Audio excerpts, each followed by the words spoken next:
இந்த வழக்குகள வரிசையில ஜோசித ராஜபக்ச அவர்களுடைய வழக்கிலையும் ஒரு திசை திருப்பல் ஒன்று நடந்திருக்கிறது. இந்த விடயம் என்று பார்த்தீங்கன்னா, இந்த வழக்கினுடைய திருப்பம் எப்படி இருக்கின்றதா, ஏற்கனவே ஜோசித ராஜபக்ச தொடர்பாக இந்த வழக்கினை தொடர்ந்து கொண்டு செல்ல முடியாது, இது ஒரு சதித்திட்ட அடிப்படையில் செய்யப்பட்ட விடயம் என்கின்ற விதத்தில் பேசப்பட்டது. தொடர்ந்துமே ஜோசித ராஜபக்ச அவர்கள் தன்னை குற்றவாளி இல்லை என்றும் அது தொடர்பான அடுத்த கட்ட நகர்த்தல்களையும் மேற்கொண்டு கொண்டே இருந்தார். அந்த வகையில் முன்னாள் ஜனாதிபதி மஹிந்த ராஜபக்சனுடைய புதல்வர் ஜோசித ராஜபக்சவுக்கு எதிராக இந்த பண மோசடி தடுப்பு சட்டத்தின் கீழே தாக்கல் செய்யப்பட்டுள்ள வழக்கை தொடர்ந்து முன்னெடுத்து செல்ல முடியும் என்று கொழும்பு மேல் நீதிமன்றம் இன்று உத்தரவிட்டிருக்கின்றது.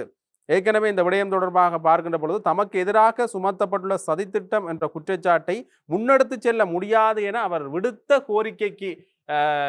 கோரிக்கையை நீதிமன்றம் நிராகரித்திருக்கின்றது. இன்றைய தினம் இந்த நிராகரிப்பு இடம்பெறுகிறது. ஆகவே இனி இந்த பண மோசடி தொடர்பான விடயத்தில் அடுத்த கட்ட நடவடிக்கைகளை மேற்கொள்ளலாம் என்கின்ற வகையில் பேசப்பட்டிருக்கின்றது. ஆகவே இந்த விடயம் பேசப்பட்டதில் இருந்து தொடர்ந்தும் இந்த ராஜபக்சர்கள் கவனம் செலுத்தப்படுகின்றனரா என்ற ஒரு கேள்வி ஒன்று இடம்பெற்றிருக்கிறது. ஏற்கனவே முன்னே காலகட்டங்களில் சில வழக்குகளில் இருந்து ஒதுங்கி இருந்தார்கள். அது மட்டும் இல்லாமல் சில வழக்குகளுக்கான காரணங்கள் சொல்லப்பட்டது என்று பார்த்தீங்கன்னா, நாங்கள் குறிப்பிட்ட இடங்களுக்கு செல்ல முடியாத சூழ்நிலையில் இருக்கிறோம், உயிர் அச்சுறுத்தல் இருக்கு. குறிப்பாக லலித் குகன் காணாமலாக்கப்பட்ட வழக்கில் கூட கொடபாய ராஜபக்ச அவர்கள் யாழ்ப்பாணத்துக்கு வர முடியாது என்கின்ற ஒரு விடயத்தை நேரடியாகவே சொல்லியிருந்தார். அது மட்டும் இல்லாமல் இந்த பண மோசடி வழக்குகள் சம்பந்தமான விடயங்கள் வருகின்ற பொழுது ராஜபக்ச குழாமினரை விசாரிக்க முடியாமல் இருக்கிறதுக்கான காரணம் என்று பார்த்தீங்கன்னா, வெளிநாட்டு வங்கிகளில் வைப்பு செய்தல் அல்லது வெளிநாட்டு நிறுவனங்களுடைய பண பரிமாற்றங்கள் போன்ற விடயங்கள் அதுல இடம்பெற்றிருக்கிறதால அந்த வழக்குகளை விசாரிக்கிறதுல ஒரு சிக்கல் நிலைமை இருக்கின்றது.